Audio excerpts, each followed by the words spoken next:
2 രാജാക്കന്മാരുടെ പുസ്തകം 2-ാം അധ്യായം അതിന്റെ 9-ാമത്തെ വാക്യത്തിൽ ഏലിയാവ് ഏലിശയിൽ നിന്നും എടുക്കപ്പെടുന്നതിന് മുമ്പ് ഏലിയാവ് ഏലിശയോട് ഒരു ചോദ്യം ചോദിക്കുന്നു. ഞാൻ നിന്നിൽ നിന്ന് എടുത്തു കൊള്ളപ്പെടും മുമ്പ് ഞാൻ നിനക്ക് എന്ത് ചെയ്തു തരണം, ചോദിച്ചു കൊള്ളുക എന്ന് പറഞ്ഞു. അതിന് ഏലീശ, നിന്റെ ആത്മാവിൽ ഇരട്ടി പങ്ക് എന്റെ മേൽ വരുമാറാകട്ടെ എന്ന് പറഞ്ഞു. നിന്റെ സ്പിരിറ്റിന്റെ, നിന്റെ ആത്മാവിന്റെ ഡബിൾ പോർഷൻ എനിക്ക് തരണമെന്ന് ഏലീശ ഏലിയാവിനോട് ആവശ്യപ്പെടുകയാണ്. അത് ഏലീശ അതിനുള്ള മറുപടി പറഞ്ഞു.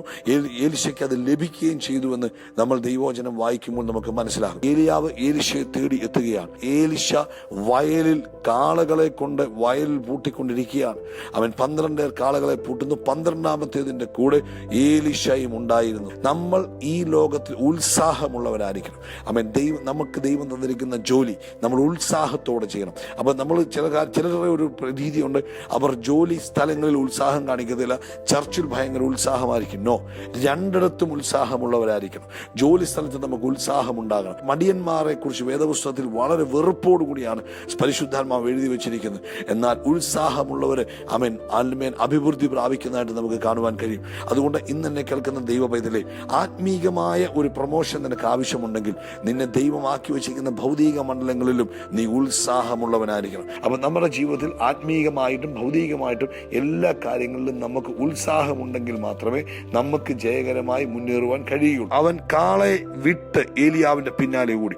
പുതപ്പ് തന്റെ മേൽ വന്നു വീണ് കഴിഞ്ഞപ്പോൾ വിടേണ്ടതിനെ വിട്ട് അവൻ ഓടി. അത് മാത്രമല്ല, ഒരു ഏർ കാളയെ പിടിച്ച് അറുത്ത് കാളയുടെ മരക്കോപ്പ് കൊണ്ട് മാംസം പാകം ചെയ്ത് ജനത്തിന് കൊടുത്തു. തന്റെ മേൽ ഒരു വിളി വന്നപ്പോൾ വിടേണ്ടതിനെ വിടുവാൻ ഏലീശ തയ്യാറായി. പലരും വിളിയുള്ളവരാണ്, പലരും തിരഞ്ഞെടുപ്പുള്ളവരാണ്, പലർക്കും തിരിച്ചറിയാൻ കഴിയുന്നുണ്ട്. പക്ഷേ വിടേണ്ടതിനെ വിടുവാൻ പലരും തയ്യാറാകുന്നില്ല. വിടേണ്ടതിനെ വിട്ടെങ്കിൽ മാത്രമേ ദൈവത്തിന് നിന്നെ അതിശക്തമായി ഉപയോഗിക്കാൻ കഴിയുള്ളൂ. ചിലർ പലയിടത്തും ഇപ്പോഴും പിടിച്ചു നിൽക്കുക, ചില തൂണുകളിലൊക്കെ ചുറ്റി പിടിച്ചു നിൽക്കുക. ആമേൻ. സഹോദര സഹോദരി, ഇന്ന് പകൽക്കാലം വിടേണ്ടതിനെ വിടാമെങ്കിൽ ദൈവം നിന്നെ ഉപയോഗിക്കുവാൻ തയ്യാറാണ്. ദൈവം നിന്നെ വിളിച്ചു എന്ന ബോധ്യം വന്നു കഴിഞ്ഞാൽ എന്ത് തന്നെയാണെങ്കിലും അത് വിടണം. ദൈവഹിതമല്ലാത്തതിനെ വിടണം.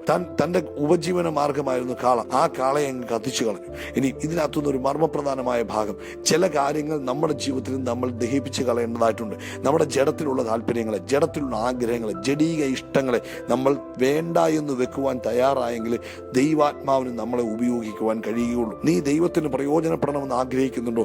ചിലത് വേണ്ടാന്ന് വെക്കുവാൻ നീ തയ്യാറാകണം. ചിലയിടത്തുനിന്ന് നീ ഓടി മാറുവാൻ തയ്യാറാകണം. ചിലത് നീ കട്ട് ചെയ്ത് കളയുവാൻ തയ്യാറാകണം. അങ്ങനെങ്കിൽ മാത്രമേ ദൈവത്തിന് നിന്നെ ഉപയോഗിക്കുവാൻ കഴിയുകയുള്ളൂ. അതും ഇതും എല്ലാം കൂടെ നമുക്ക് മിക്സ് ചെയ്ത് ഉപയോഗിക്കാൻ കഴിയത്തില്ല. ചില വാട്സപ്പ് ഗ്രൂപ്പുകളിൽ നിന്ന് എക്സിറ്റ് ആകണം. ചില ഫേസ്ബുക്ക് ബന്ധങ്ങൾ നിനക്ക് വേണ്ടാന്ന് വെക്കണം. കാരണം ഇതൊക്കെ ദൈവവുമായിട്ടുള്ള ബന്ധത്തെ ബാധിക്കുന്നു. ഒരു ആത്മീകന് ചേരാത്ത പലതും നിന്നിൽ ഇരിക്കുന്നു.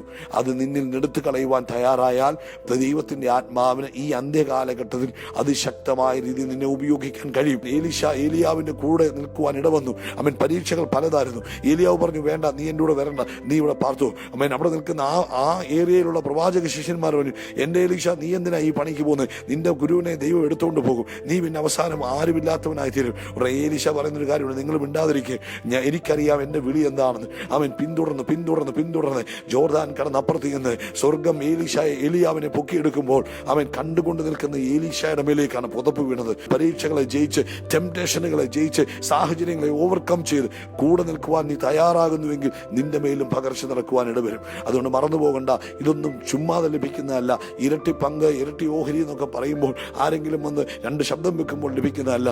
നീ വില കൊടുക്കുവാൻ തയ്യാറായാൽ ഇരട്ടി നിന്റെ മേലും പകരുവാൻ ദൈവം തയ്യാറാണ്.